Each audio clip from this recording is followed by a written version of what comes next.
In 1960, sociologist Dr. John McKnight coined the phrase redlining to describe the legally sanctioned discriminatory practice whereby U.S. citizens were denied services, financial and otherwise, based on the fact that they were not white Americans. As a result, Black or African American people, Chicanx and Latinx American people, Asian and Pacific Islander American people, and Native Americans or indigenous peoples, as well as other peoples of color, were systematically denied home mortgages, insurance coverage, student loans, business loans, car loans, personal loans, and a myriad of other financial resources. This practice of redlining became pervasive throughout the nation as the federal government, US banks, and lending institutions would literally draw red lines on maps to designate the segregated neighborhoods that separated white Americans from other people of color. These red lines delineated which communities they would invest in and which communities they would not invest in. And they were transparent that these determinations were based on racial and ethnic demographics alone, and not based on individuals' creditworthiness or ability to repay the loans.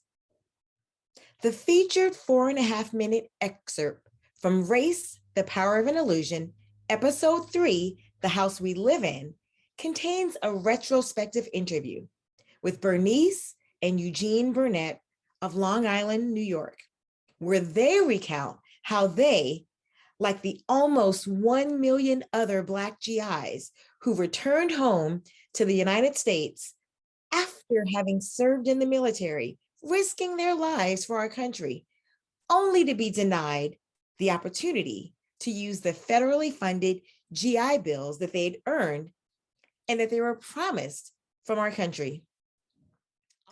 Although the GI Bill provided Eugene BernNadette's white American fellow soldiers a home mortgage loan for a small down payment and some of the easiest credit terms in history, Eugene BernNadette and many other Black American veterans and their families learned that the nation's Federal Housing Administration underwriters had determined that the presence of even one or two non-white families could undermine the real estate value for white residents of a given community. As the documentary notes, and I quote, "These government guidelines were widely adopted by private industry." And far worse, these practices de-incentivized would-be white allies from fighting against segregated all-white neighborhoods and choosing to support integrated, racially diverse neighborhoods because they would lose money on the property values of their homes. So here we see the official practices and policies that our own government enacted to enforce racism and the racialization of the communities that we were allowed to live in. This is but one of the examples of what the documentary means when it talks about racism without racists. White Americans could believe, I'm not personally a racist, even if they were enforcing or complicit with a system that is overtly or covertly racist against people of color. Like redlining, the practice of blockbusting was another legally sanctioned form of systematic racism that privileged white Americans, even allies, while disadvantaging peoples of color for decades across our nation.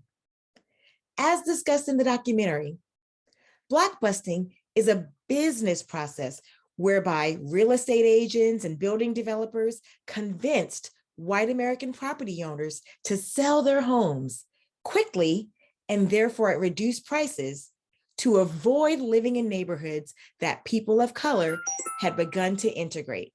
Because after all, the presence of merely one or two non-white families would further undermine the property value.